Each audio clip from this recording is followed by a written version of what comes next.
Si vous vous rappelez de la vidéo sur comment devenir un homme extraordinaire en seulement 6 actions, vous savez que la 3e action pour devenir un homme extraordinaire, c'est de penser, ou plus précisément, d'apprendre à contrôler sa manière de penser.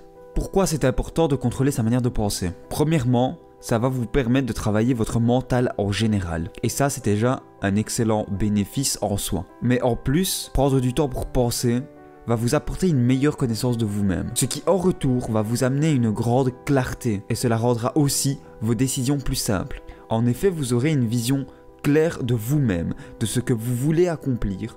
Et donc, les décisions seront plus simple. Il a aussi été prouvé que contrôler sa pensée, par la méditation par exemple, améliore la capacité de concentration, augmente significativement la créativité et le nombre d'idées que vous aurez. Elle vous permet aussi d'augmenter l'intelligence émotionnelle. Pour moi, le plus gros avantage de contrôler sa manière de penser, c'est une meilleure gestion des émotions. Parce que quand vous avez le contrôle des pensées qui sont dans votre tête, vous avez le pouvoir de baisser votre stress et votre anxiété, de diminuer le nombre de fois où vous vous mettez en colère et surtout d'augmenter la sensation de calme et de contrôle. La sensation de contrôle est une des meilleures sensations dont vous pouvez faire l'expérience. En effet, avoir le sentiment que vous êtes toujours au poste de commande de votre cerveau est extrêmement grisant. De plus, c'est aussi très pratique dans votre vie. Contrôler vos pensées, ça permet aussi d'améliorer votre humeur. Et cela a été prouvé que ça contribue à une bonne santé. Bref, les avantages sont nombreux et tous plus intéressants les uns que les autres. Maintenant que vous savez pourquoi et que vous êtes convaincu que vous devriez apprendre à contrôler votre manière de penser, on va voir comment faire. Je vais distinguer 3 manières de contrôler ses pensées. Ces 3 manières différentes que j'ai moi-même pratiquées et que j'ai trouvées toutes les 3 efficaces. Premièrement, la manière la plus célèbre, c'est la méditation. Mais il faut savoir qu'il n'y a pas qu'un seul type de méditation. Là où tout le monde pense à la méditation classique, où vous êtes assis et vous fermez les yeux et vous vous concentrez sur votre respiration, il y a aussi d'autres types de méditation, comme la méditation active, où vous pouvez marcher en méditant, la méditation guidée ou semi-guidée. La différence entre les deux étant le nombre de fois où vous entendez le narrateur pendant votre séance de méditation. Bref, il y en a pour tout le monde. Une manière supplémentaire d'apprendre à contrôler ses pensées, c'est par la philosophie. Lire de la philosophie va vous permettre d'avoir une vision travaillée du monde de quelqu'un d'autre. En lisant cette vision travaillée de quelqu'un d'autre, ça va sûrement vous aider à organiser les pensées qui se trouvent dans votre tête et donc à mieux les contrôler. Si vous ne savez pas d'où partir, je vous conseille fortement de vous renseigner sur le stoïcisme. Au niveau contrôle des émotions et des pensées, c'est très certainement la meilleure ressource, selon moi. Si vous voulez un livre là-dessus, je vous mettrai en description le livre Méditation de Marcus Aurelius, c'est le meilleur à ma connaissance sur le sujet. D'autres styles de philosophie intéressants selon moi sont l'objectivisme de Ayn Rand et l'humanisme. Cherchez sur Google si vous voulez plus d'informations sur ces derniers. La 3e manière d'apprendre à contrôler ses pensées, c'est par le terme anglais mindfulness, ou en français, la pleine conscience. Cela veut dire être 100% dans le moment présent. Diriger toute son attention vers le moment dans lequel on est pour l'instant. Pas se projeter dans le futur et ne pas non plus être perdu dans le passé. Être conscient du moment présent, c'est extrêmement efficace pour apprendre à contrôler ses pensées. De plus, vous pouvez le faire à n'importe quel moment. Vous pouvez le faire pendant ce que j'appelle les temps vides, c'est-à-dire les tâches nécessaires mais qui ne vous demandent pas d'énergie cérébrale. Par exemple, manger ou bien prendre une douche. Ces actions ne vous demandent aucune concentration et vous pouvez les utiliser pour être pleinement conscient de ce que vous faites. Ça va vous permettre d'identifier vos pensées et après un certain temps de les contrôler à votre gré. Vous pouvez aussi appliquer cette pratique dans des temps dédiés pour penser. Plusieurs personnes célèbres réservent du temps uniquement pour penser dans leur agenda. La personne la plus populaire qui fait ça, c'est Bill Gates. Il est célèbre pour avoir une Think Week, une semaine pour penser. Il va s'isoler, arrêter de travailler et juste lire, penser, organiser ses idées. On n'a pas tous le luxe de se réserver une Think Week, mais on peut chaque jour se réserver un peu de temps pour penser. Ces 3 manières sont différentes, mais elles sont toutes efficaces afin de pouvoir contrôler ses pensées. L'étape suivante, c'est l'étape de la destruction des excuses. Dans cette étape, je vais chercher sur internet toutes les excuses pour ne pas faire l'action dont il est question. Et aujourd'hui, j'ai pris toutes les excuses pour ne pas prendre du temps pour penser.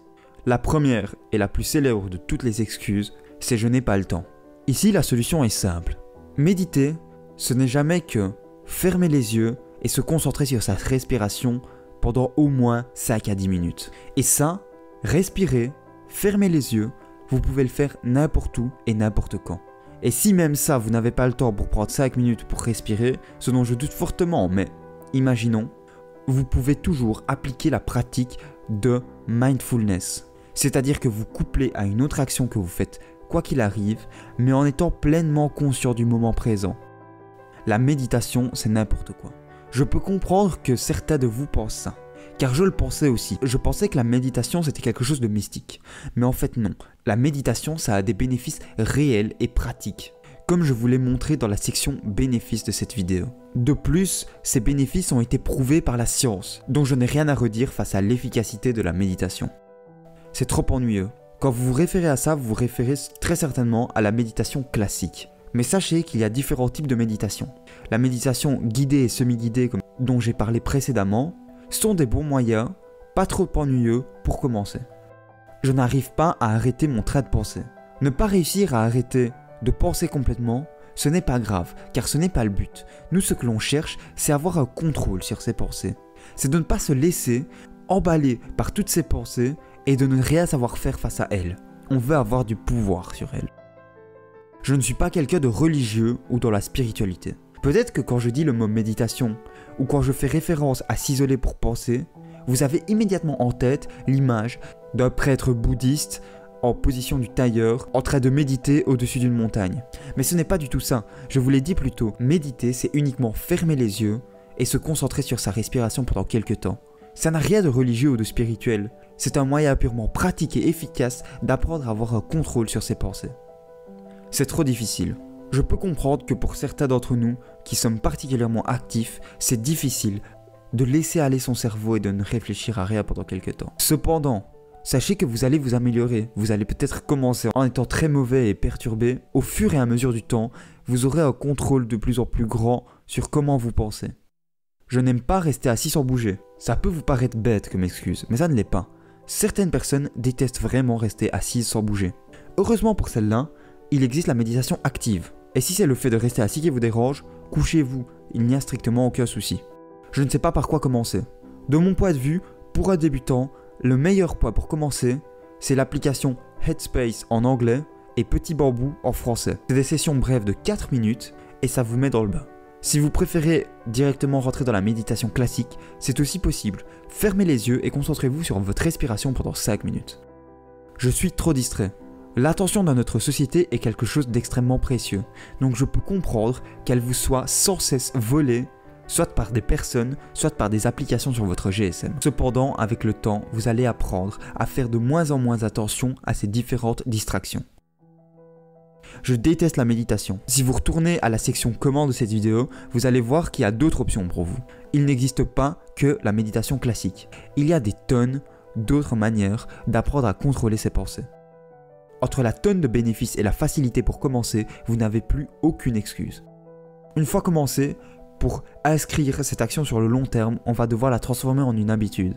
Je vous propose un guide très simple pour arriver à la transformer en habitude. Commencez maintenant par une session de méditation de 5 minutes. Méditation ou autre, ce que vous voulez. Augmentez au fur et à mesure.